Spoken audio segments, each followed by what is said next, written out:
দুর্ভিক্ষের ঘোষণা দিয়ে জাতিসংঘ, সেখানে ছোট ছোট বাচ্চারা বলছে আমরা মরে যেতে চাই, কেননা জান্নাতে গেলে তো খাবার খেতে পারবো। অন্যদিকে মিয়ানমারে আবারও শুরু হয়েছে রোহিঙ্গাদের নিধন। 1 লক্ষ রোহিঙ্গা সীমান্তের ওপারে জমা হয়েছে বাংলাদেশে পালিয়ে আসার জন্য। এই দৃশ্যগুলো আর কতদিন সহ্য করতে হবে? বাংলাদেশের ইসলামী দলগুলো কি শুধু বক্তব্য দিয়েই যাবে, নাকি বাস্তবে কিছু করার আছে?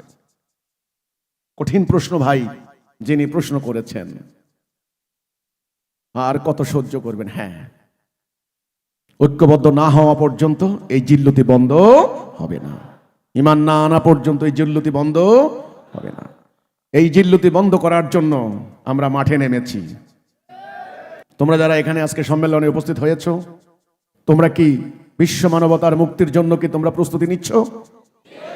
আমাদের কোরআন কি বলছে? তোমরা কি আল্লাহর রাস্তায় লড়াই করবে না?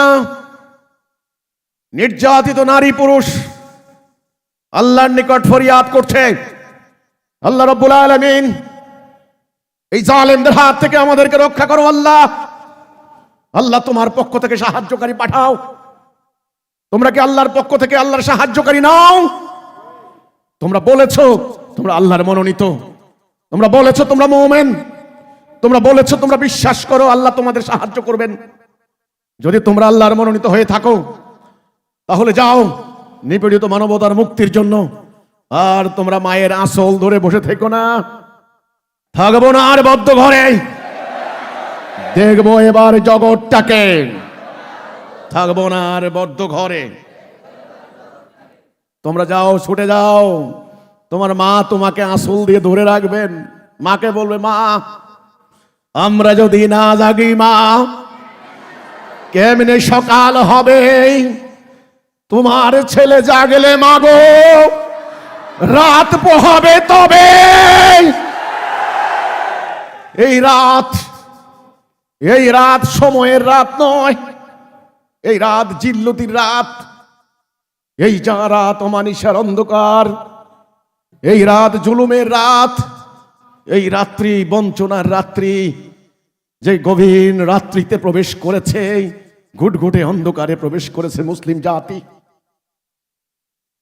তোমরা আজকে দাঁড়িয়ে মানব জাতির সামনে সেই মুক্তির সংগ্রাম নিয়ে তোমরা যাবে। আর কত দেরি পাঞ্জেরি, আর কত দেরি পাঞ্জেরি, রাত পোহাবার আর কত দেরি পাঞ্জেরি।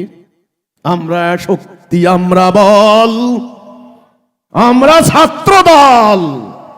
এই ছাত্র দল না, কবি নজরুলের সেই ছাত্র দল। তোমরা দুনিয়াকে জয় করার জন্য এখন যাবে, বের হবে, বের হবে তো। মাকে বলবে তোমার ছেলে জাগলে মাগো রাত পোহাবে তবে। তোমরা কি রাত পোহাবে? দিনের সূর্য কি আনবে? মুক্তির বারোটাকে নিয়ে যাবে? মানবতার মুক্তির জন্য তোমরা ছুটে যাবে? আজকে সম্মেলনের পর আমি যেন তোমাকে ধাক্কাতে না হয়, তোমার নিজের প্রেরণা যেন তোমাকে জাগিয়ে তোলে, তোমার নিজের উদ্দীপনা যেন তোমাকে সংগ্রামী করে। আমি তোমাকে শুধুমাত্র আল্লাহর আদেশটা মনে করিয়ে দিলাম।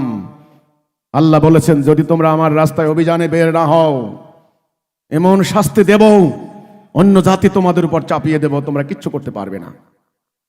তোমরা কি আল্লাহকে বিজয়ী করার জন্য বের হবে না? এই অভিযানে নামবে না?